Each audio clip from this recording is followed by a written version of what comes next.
These are the 8 content exposure points. Your content is created from different exposure points.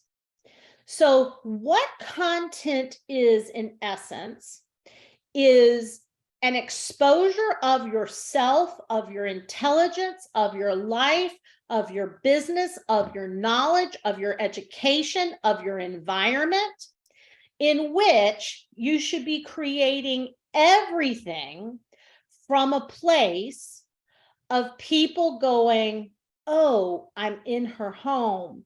I'm at her dinner party. I'm in her business. I'm in his brain. I'm in their life. I'm with their children. I'm seeing their spouse, right? It is ultimate exposure. And before we get into these 8 exposure points, I want to even talk about this concept of exposure and what that means to you and how that shows up for you when I say it, and how you've thought about that or not thought about that before, because the content is easy.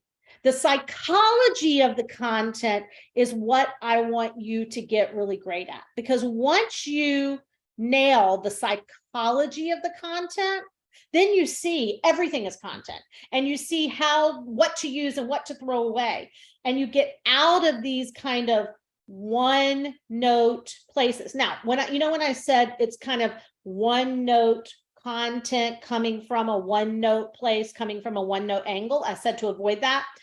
It's usually somebody is taking one of these exposure points. It's probably where they feel the most comfortable, or maybe they feel, or it's just what they're good at, or it's just what happens for them. And everything comes from point 9, or everything comes from point 1, or everything comes from point 2. When you see this happening, and I'm not going to show real examples because that would be calling some people out that I don't want to do on social media, but I'll explain examples of it. When you see it happening, probably 70% of people come from 1.